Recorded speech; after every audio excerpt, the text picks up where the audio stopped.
What's up, blockchain? This is Nick from TruthBlitz. Hope you guys are having a good one. Later start to the day than normal as far as coming out and making a video. I had a lot of things to do today, so as always, we're going to start by taking a look at the market, and then we're going to talk a little bit about JP Morgan. All right, so currently, as of right now, we have a $452 billion overall market cap. Bitcoin is down from last night, but it seems to be going back up a little bit. We have $10,721, down 0.41% in the 24 hours. So, and Bitcoin dominance is 40 even, so that is climbing. Overall, it's a red day, and if you are a holder of Pillar, you probably weren't too happy today. Right now it is down 7.99%. However, it was even lower. It was down to, I believe, 70 cents even at the lowest that I saw it at anyway. And Bit Curious Bomb from the Webbot Telegram room told me that the reason for that is there was a whale in the Pillar room that announced that he dumped 1 million tokens. So something like that will definitely bring down the price. That is a pretty hefty amount of tokens. So there's that. Real quick, I want to give a shout out to Coco, who sent me a gift. So I want to thank him. And also shout out to Quincy Alonzo, who is another sub that is always retweeting my tweets, so on and so forth. So, you know, I don't have a huge channel. Yeah, actually, I just broke 3,000 subs the other day. So, but the subscribers that I do have are awesome. So I love my subs. So I just want to thank you guys, truly. So let's get into this, right? This is something that I love to see. I've reported lately about Bank of America coming out just recently and saying that cryptos are a threat in competition. Then it was Goldman Sachs, which I just reported on as well. The latest of the too big to fails, the mega banks, that is coming out and announcing that cryptos are a risk to them. And competition is JP Morgan. Go figure. You know, we all know Jamie Dimon's feeling on Bitcoin and on cryptocurrency, although he is a giant hypocrite. So let's take a quick look at this article. JP Morgan sees crypto as competition and risk to its business in SEC annual report. JP Morgan Chase has added a segment on cryptocurrencies to the risk factor section of their 2017 annual report to the U.S. Securities and Exchange Commission, filed yesterday, February 27th. The annual report mentions cryptocurrencies under the competition subsection when describing how new competitors have emerged that threaten JP Morgan's operations. Both financial institutions and their non-banking competitors face the risk that payment processing and other services could be disrupted by technologies such as cryptocurrencies that require no intermediation. The report notes that these new technologies, evidently including blockchain, although they don't mention it by name, could require JP Morgan Chase to spend more to modify or adapt its products to attract and retain clients and customers, or to match products and services offered by its competitors, including technology companies. The competition could potentially put downward pressure on prices and fees for JP Morgan Chase's products and services, or may cause JP Morgan Chase to lose market share. Wouldn't that be great? Last week, Bank of America released their SEC annual report that also contained a mention of cryptocurrencies as a threat to their business, with the risk of competition described in very similar terms. The widespread adoption of new technologies, including internet services, cryptocurrencies, and payment systems, could require substantial expenditures to modify or adapt our existing products and services. JP Morgan Chase CEO Jamie Dimon had made waves back in September 2017 when he called Bitcoin a fraud and threatened to fire any employee that traded Bitcoin on company accounts. Since then, Diamond has backtracked slightly, telling a Cointelegraph reporter at the Davos World Economic Forum that he's not a skeptic on cryptocurrencies. In the beginning of February, an alleged internal report that JP Morgan Chase referred to cryptocurrencies as innovative and unlikely to disappear, also noting cryptocurrencies' potential to be successfully applied to payment system areas that are traditionally problematic or slow, such as cross-border payments. So basically what we're seeing is these big banks, if they're smart, and they are, because if they weren't, let's be honest here, if they weren't smart, the people running these banks, they wouldn't be here, correct? So the ones who are smart are going to adapt and integrate cryptos and blockchain into their operations and products, or they're going to run the risk of becoming obsolete and going extinct.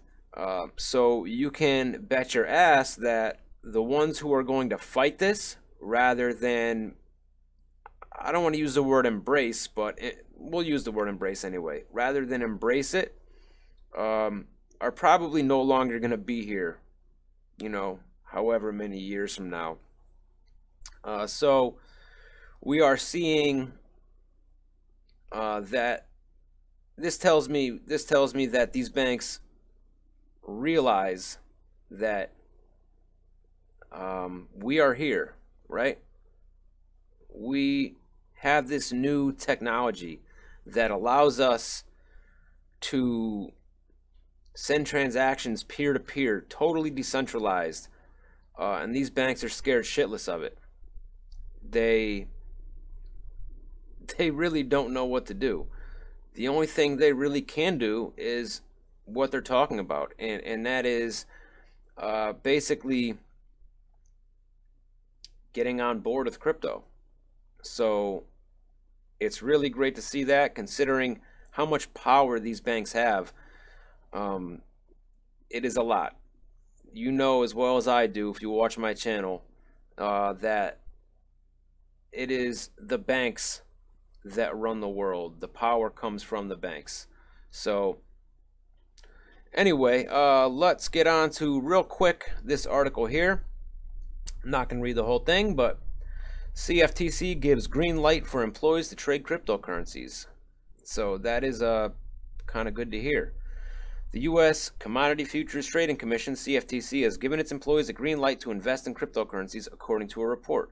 Bloomberg reports today that the CFTC's General Counsel, Daniel Davis, gives the go-ahead in a memo earlier this month, apparently in response to numerous inquiries from employees about whether they can do so.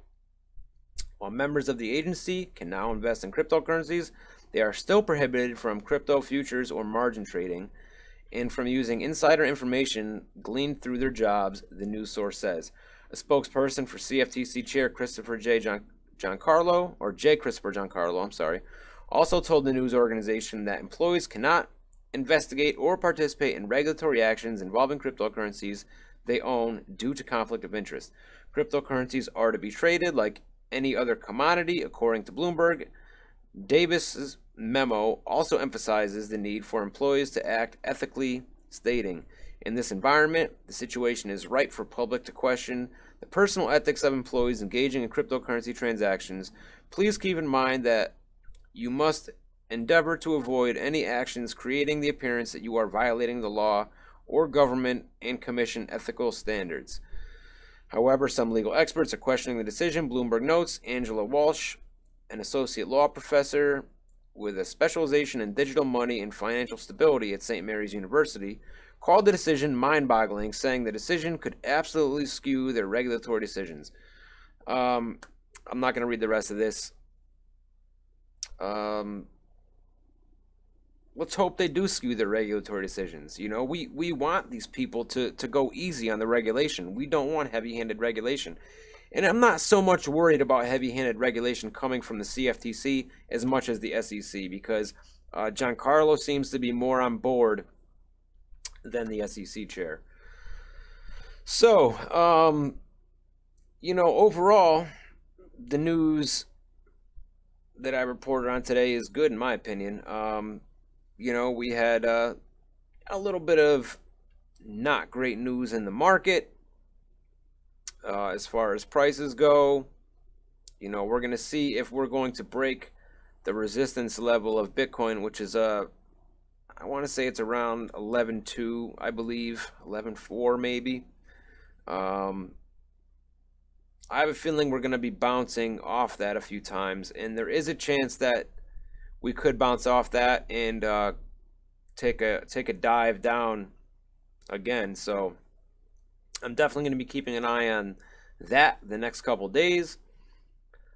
Quickly off topic, I've been tweeting a lot about the censorship that's going on, and you know, too many YouTube channels, and I'm not even talking about crypto channels. I'm talking about alt media, truth media channels, people that whose videos I'm either watching a lot because I'm subscribed to their channels, or I watch them time to time, are being silenced.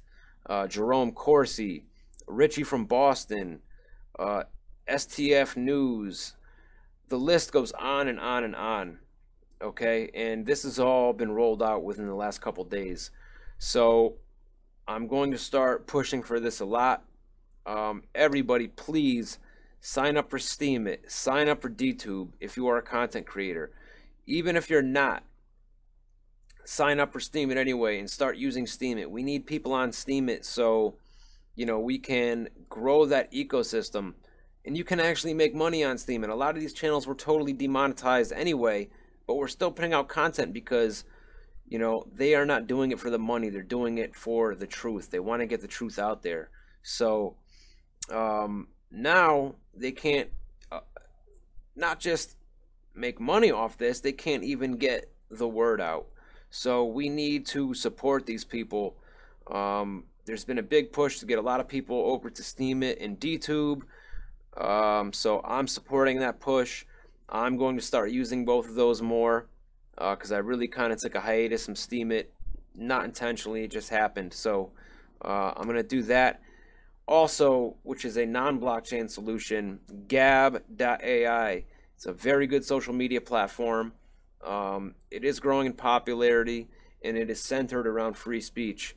So if you think that this platform that you're watching this video on right now, starts with a Y, is the only one that is censoring people, unfortunately it's not. Twitter is also, Facebook is also, and they're going to be doing it more and more. So we need alternatives. All right, so everybody sign up for those, start using them. Even if you're not a blogger, you know, just go on and you know, read the articles. You can upvote people, you know, write an article from time to time.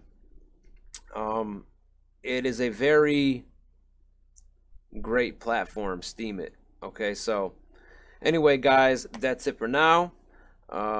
Follow me on Twitter at TruthBlitzMedia, on Gab AI at TruthBlitz, and Steemit is at TruthBlitz as well. And also subscribe to the Block Party Podcast official channel. The link is right below me, and I'll see you guys next time.